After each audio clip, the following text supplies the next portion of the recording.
بجرنگی کے ہوش اڑے جا رہے تھے، وہ اس سنسار کا سب سے انوکھا کام سر انجام دے رہا تھا۔ اس کے بعد اس نے سترانی سے ان جڑی بوٹیوں کے بارے میں پوچھنا شروع کر دیا۔ سترانی جو کچھ بتا رہی تھی وہ ناقابل یقین ہوتا تھا۔ اسے حیرت ہوئی کہ جانور ان جڑی بوٹیوں کے بارے میں یہ سب کچھ کس طرح جانتے ہیں، لیکن وہ اپنے تجربات بیان کرتے تھے، وہ کیسے بولتے تھے اور سترانی کا دماغ ان کے دماغوں سے کس طرح جا ملتا تھا۔ اس کی سمجھ بجرنگی کو آج تک نہیں آئی تھی، لیکن وہ ان جڑی بوٹیوں کے بارے میں اتنا جان چکا تھا کہ پیچیدہ سے پیچیدہ مرض کا علاج کر سکتا تھا۔ اسے یہ بھی معلوم تھا کہ یہ جڑی بوٹیاں صرف اس جنگل میں نہیں پائی جاتی بلکہ باہر کی دنیا میں بھی انہیں تلاش کیا جا سکتا ہے۔ اس طرح بجرنگی ایک بڑا حکیم بن گیا تھا۔ اس نے کافی وقت اس کام میں صرف کیا۔ اس دوران وہ اپنے سفر کی تیاری بھی کرتا رہا۔ وہ بستی جہاں وہ جاتا تھا، جہاں سے کھانے پینے کی چیزیں لے کر آیا کرتا تھا، یہاں سے کافی فاصلے پر تھی، لیکن اسے اس بات کا علم تھا کہ اس بستی میں جا کر وہ وہاں سے آگے کے سفر کے لیے معقول بندوبست کر سکتا ہے۔ اس کے علاوہ وہ یہ بھی جانتا تھا کہ تہذیب یافتہ دنیا میں سب سے بڑی طاقت دولت ہے۔ آج تک اپنی چھوٹی چھوٹی ضرورتوں کو پورا کرنے کے لیے وہ جنگل سے مختلف چیزیں لے جایا کرتا تھا، درختوں کی چھال، پھل بوٹے جو دعاؤں میں ہی کام آتے تھے، اور ان کے اچھے خاصے پیسے مل جایا کرتے تھے۔ لیکن اس وقت بجرنگی کے دل میں کوئی برائی نہیں تھی، البتہ وہ جو سوچ رہا تھا کہ شہری آبادی میں جانے کے لیے اسے بہت سی چیزوں کی ضرورت پیش آئے گی، کیونکہ اب اس کے ساتھ سترانی بھی تھی۔ وہ یہ بھی جانتا تھا کہ سترانی کو چھپانے کے لیے اسے کس طرح کے کپڑے درکار ہوں گے، سترانی لوگوں کی نگاہوں میں نہ آ سکے، ورنہ اس کے حسن بے پناہ کو دیکھ کر تو نہ جانے کتنا خون خرابہ ہو جاتا۔ تمہیں ایسے کپڑا پہننا ہوں گے سترانی جس میں تمہارا شریر پورا چھپ جائے اور تمہارا منہ بھی چھپ جائے، بس آنکھیں کھلی رہیں، تم لوگوں کے سامنے نہیں آؤ گی بلکہ چھپی رہو گی۔ اسے سترانی کو آگاہ کیا۔ کیسا لگے گا مجھے؟ یہاں تو جیسے من چاہتا ہے جیون بتاتی ہوں، جھیل میں نہا لیتی ہوں، پرندے اور دوسرے جانور میرے ساتھ ہوتے ہیں، کوئی بھی مجھے غور سے نہیں دیکھتا، وہ سب مجھے سترانی کی ہنسی ہنسی پسند کرتے ہیں۔ ہاں لیکن انسانوں کی بستی میں ایسا نہیں ہوتا سترانی، وہ تمہیں دیکھ کر تمہیں نقصان پہنچانے کی کوشش کر سکتے ہیں، تو پھر میں کیا کروں گی؟ بس اپنے آپ کو چھپائے رکھنا، جب میں چاہوں گا تمہیں ان کے سامنے ظاہر کر دوں گا، بجرنگی نے کہا، اور سترانی خوشی سے تیار ہو گئی۔ آخرکار بجرنگی نے ٹوٹا مندر چھوڑ دیا۔ اسے بڑا دکھ ہو رہا تھا، یہاں اسے زندگی کا بہت بڑا حصہ بتایا تھا، کڑیل جوان آیا تھا، لیکن اب اس کی عمر بڑھاپے کی طرف چل پڑی تھی۔ جڑی بوٹیوں کا ایک بڑا سا گٹھا لیے اس نے اپنے ساتھ لے لیا تھا۔ اب ان جڑی بوٹیوں سے اسے بھرپور واقفیت تھی۔ سب سے بڑی بات یہ تھی کہ سترانی اس کے ساتھ تھی، جس کی نس نس میں زہر بھرا تھا۔ اس کی سانسیں اور اس کی جھوٹی ہر شے اس قدر زہریلی تھی کہ انسان تو انسان، جانور تک اس کا شکار ہو جاتے تھے۔ غرض یہ کہ بجرنگی اس وقت ایک عجیب و غریب شخصیت بن کر دنیا میں جا رہا تھا، اور سب سے بڑی بات یہ تھی کہ اب اس کے دل میں دنیا سے انتقام لینے کا خیال تھا۔ اس کی شخصیت میں کہیں بھی کوئی نرمی نہیں تھی پائی جا رہی۔ یہ سفر اس کے لیے تو خیر معمول کے مطابق تھا، لیکن سترانی مندر چھوڑ کر باہر کی دنیا کو بڑی دلچسپی سے دیکھ رہی تھی۔ آخرکار وہ لوگ لمبا سفر طے کر کے بستی پہنچ گئے، لیکن وہ بری طرح خوفزدہ تھی۔ بجرنگی نے اس کے چہرے پر کپڑا لپیٹ رکھا تھا، اس کے بدن کو ڈھیلے ڈھالے کپڑوں میں ملبوس کر رکھا تھا تاکہ کسی کی توجہ اس کی جانب نہ ہو سکے۔ بجرنگی نے ایک سرائے میں رہائش کے لیے جگہ اختیار کی اور پھر وہیں سے سترانی کو انسانوں اور ان کی زندگی کے بارے میں نظارے کرانے لگا۔ سترانی انتہائی حیران ہوئی، لیکن اس کے اندر خوشی کا طوفان امڑ رہا تھا۔ میں تو ان کے بیچ ہی رہوں گی، وہاں تو میں بالکل اکیلی تھی، یہاں تو میرے جیسے بہت سے ہیں، عورتیں، بچے، میں انہی کو دیکھ کر حیران ہوں۔ بجرنگی اس کا استاد تھا، وہ سترانی کو ہر چیز سے روشناس کرا دینا چاہتا تھا۔ اس کے بعد سترانی کو سرائے کے کمرے میں چھوڑ کر اسے ہدایت دے کر وہ وہاں سے باہر نکل آیا۔ اس بستی کے بارے میں اسے ہر طرح کی معلومات حاصل تھی۔ باہر طور اب حالات بہت مختلف ہو گئے تھے۔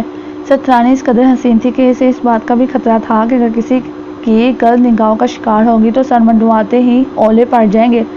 اس کے ذہن میں تو منصوبے ہی دوسرے تھے۔ چنانچہ سب سے پہلے اس نے اس طرح کے لباس خریدے کہ سترانی سر سے پاؤں تک ان میں پوشیدہ ہو جائے۔ یہ بھی ایک انوکھا کام تھا، لیکن اس کے بغیر گزارنا مشکل تھا۔ اس کے ساتھ ساتھ اس نے اپنے لیے بھی بندوبست کیا تھا۔ اس کی داڑھی خوب بڑھی ہوئی تھی، بال بھی کندھوں سے نیچے تک آ گئے تھے۔ پہلے کبھی اس نے ان پر توجہ نہیں دی تھی، لیکن اب اس نے باقاعدہ ایک جوگی کا روپ ڈال لیا اور اپنا حلیہ بدل لیا۔ قاتل بجرنگی یا قاتل ارجن سنگھ کو پہچانا جا سکتا تھا، اس لیے حلیہ وغیرہ بہت احتیاط کے ساتھ تبدیل کر لیا گیا۔ سترانی کو اس نے جس طرح کا لباس پہنایا تھا، اس سے اس کا چہرہ بالکل چھپ گیا تھا، صرف آنکھیں نظر آتی تھیں، لیکن یہ آنکھیں بھی قیامت کی تھیں۔ ان آنکھوں میں ایسا سحر تھا کہ انسان تو انسان، جانور بھی مسحور ہو جاتے تھے۔ اپنے طور پر تمام تر تیاریاں کرنے کے بعد وہ اس بستی سے چل پڑا، بسوں کے ذریعے سفر کرتا ہوا۔ آخرکار وہ ایک شہر میں داخل ہو گیا۔